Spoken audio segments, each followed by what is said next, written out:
Hello children, welcome to today's lectures. Children, today I will teach you class 11th subject account chapter number 3 theory base of accounting का part number 2. चिल्ड्रंस first part में मैंने आपको accounting principles कराए थे. आज मैं आपको अदर अकाउंटिंग प्रिंसिपल्स कराऊंगी. So let's start. Number 1 accounting entity और बिजनेस एंटिटी प्रिंसिपल्स. चिल्ड्रन, पहले मैं आपको इंग्लिश लिखवाऊंगी, देन एज अ एग्जाम्पल मैं आपको एक्सप्लेन करूंगी. According to this principles owner and business are treated as separate entities.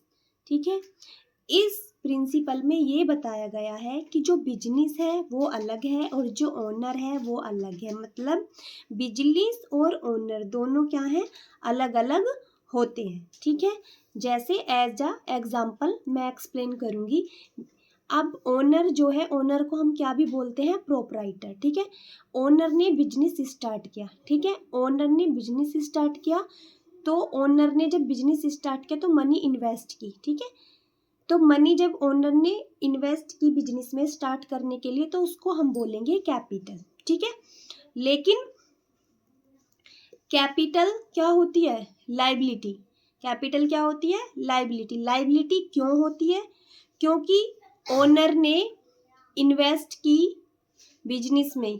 ठीक है, क्या मनी से बोलते हैं कैपिटल, लेकिन बिजनेस के लिए क्या हो गई ये लायबिलिटी. लायबिलिटी मतलब के बर्डन. बिजनेस के लिए हो गया ये बर्डन. बर्डन का मतलब होता है बोझ, कि ये ओनर को देनी ही पड़ेगी.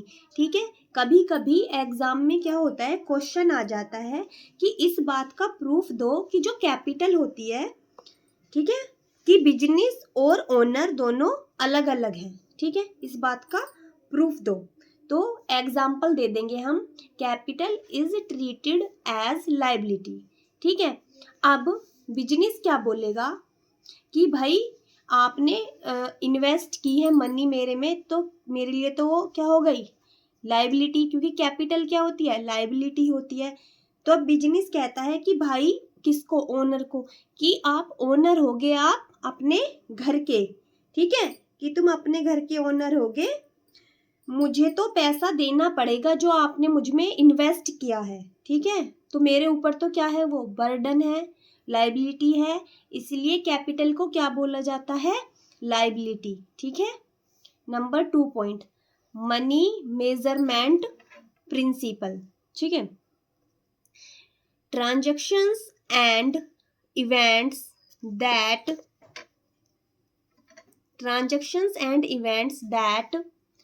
can be measured in money term are recorded.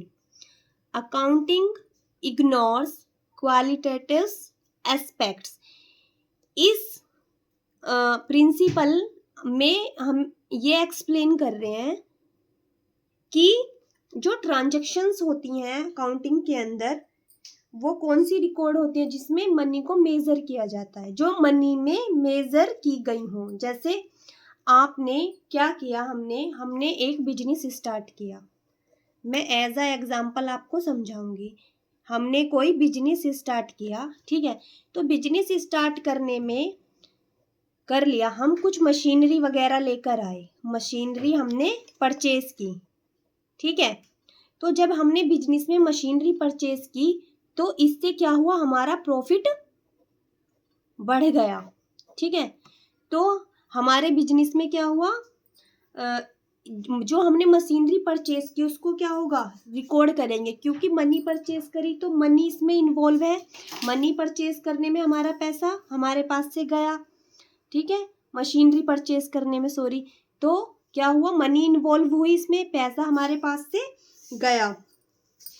तो इस ट्रांजैक्शंस को अकाउंटिंग में रिकॉर्ड किया जाएगा. लेकिन अगर कोई वर्कर है, ठीक है, वर्कर है कोई, ठीक है, वर्कर है कोई, और उसकी वजह से, किसी वर्कर की वजह से बिजनेस में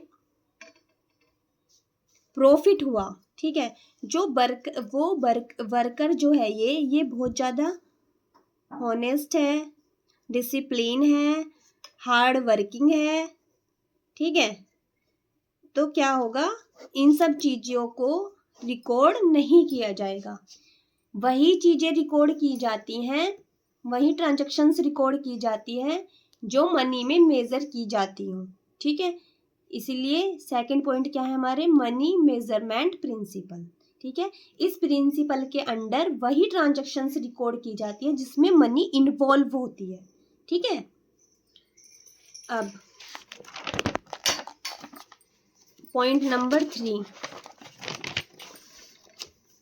अकाउंटिंग पीरियड प्रिंसिपल्स, ठीक है। पहले मैं इंग्लिश लिखवाऊंगी, फिर मैं एज अ एग्जाम्पल आपको एक्सप्लेन करूंगी। According to this principle, life of a business is broken into smaller periods, ठीक है। वो पीरियड्स क्या हो सकते हैं, generally 1 year is known as accounting period. अब एज अ एग्जाम्पल मैं आपको समझाऊंगी, ठीक है। अब इसका कहने का मतलब ये है कि हम बिजनेस की जो पूरी लाइफ है उसको छोटे छोटे पार्ट में डिवाइड कर देंगे, जिससे हमें ये पता चल सके कि बिजनेस में हमें क्या प्रॉफिट हुआ, क्या लॉस हुआ। सपोज दैट, एग्जाम्पल देती हूँ मैं इसका, हमारी कोई शॉप है, ठीक है। हम शॉप करते हैं ग्रोसरी की, ठीक है। ग्रोसरी की हमारी शॉप है, तो हमने सोचा कि हम अपनी ये शॉप का जो हमारा बिजनेस है, हम 50 साल तक मैं शॉप करूँगी, ठीक है। इस शॉप का ही, ग्रोसरी की शॉप का ही मैं बिजनेस करूँगी, ठीक है। तो ये जो हमने शॉप खोली है ग्रोसरी की, तो ये जानने के लिए कि भाई हमें ये जो हम बिजनेस कर रहे हैं शॉप का, ग्रोसरी का सेल्स परचेज कर रहे हैं आइटम को, इसमें हमें प्रॉफिट हो रहा है या लॉस हो रहा है। तो अगर हम मान के चल रहे हैं कि 50 ईयर्स तक हम ये बिजनेस करेंगे, ठीक है, तो हम ये 50 ईयर्स तक तो वेट नहीं करेंगे कि भाई हमें प्रॉफिट हो रहा है या लॉस हो रहा है। हर कोई क्या करता है बिजनेस में, 1 ईयर का काउंट करता है कि हमें 1 ईयर में प्रॉफिट हो रहा है या लॉस हो रहा है। हमारा अकाउंटिंग पीरियड क्या होता है, 1 अप्रैल टू 31 मार्च होता है, ठीक है, ये होता है। तो इस अकाउंटिंग पीरियड को ही जब हम 1 ईयर में क्या करते हैं, प्रॉफिट या लॉस निकालते हैं, इसको हम बोलते हैं अकाउंटिंग पीरियड प्रिंसिपल्स, ठीक है। अब क्वेश्चंस आ जाता है एग्जाम में कभी कभी कि what are the features of accounting principles, ठीक है। क्या क्वेश्चंस आ जाता है, what are the features of accounting principles, ठीक है। What are the features of accounting principles, तो हम लिखेंगे number 1, these are man made, ठीक है। ये किसके द्वारा बनाए गए हैं प्रिंसिपल, इंसानों ने ही इनको बनाया है। These are flexible, that is not rigid, ये क्या होते हैं, फ्लेक्सिबल होते हैं, रिजिड नहीं होते हैं। Accounting principles are generally expected, ठीक है। अकाउंटिंग प्रिंसिपल को ज्यादातर सभी फॉलो करते हैं, ठीक है। अब कभी कभी क्वेश्चन आ जाता है, what are the necessities of accounting principle, कि अकाउंटिंग प्रिंसिपल क्यों जरूरी होते हैं। टू मेंटेन यूनिफॉर्मिटी, मतलब कि यूनिफॉर्मिटी का मतलब होता है कि सभी लोग एक जैसा काम करें। अब एज अ एग्जाम्पल, जैसे कोई बच्चा स्कूल जाते हैं बच्चे, ठीक है, लेकिन स्कूल का टाइम क्या होता है, सेम होता है, ठीक है। नहीं तो अगर टाइम सेम ना हो तो कोई बच्चा 8 AM आए, कोई 9 AM आए, कोई 10 AM आए, ठीक है। ऐसे ही क्या होता है प्रिंसिपल में भी क्या होता है, इसलिए जरूरी होते हैं कि टू मेंटेन यूनिफॉर्मिटी, जिससे सभी लोग एक जैसा काम कर सकें। टू इनेबल कंपेयरेबिलिटी, ठीक है, जब सभी लोग एक जैसा काम करेंगे तो तभी तो हम कंपेयर कर पाएंगे। अब जैसे स्कूल्स में बच्चे जाते हैं तो मैम सभी बच्चों को, जितने भी बच्चे क्लास में होते हैं, सेम टाइम पे क्लास में एंटर करते हैं, सेम टीचर पढ़ाती है, उनको सेम सब्जेक्ट पढ़ाती है। लेकिन कोई बच्चा तो ऐसा होता है कि फेल हो जाता है और कोई बच्चा ऐसा होता है कि टॉप कर जाता है।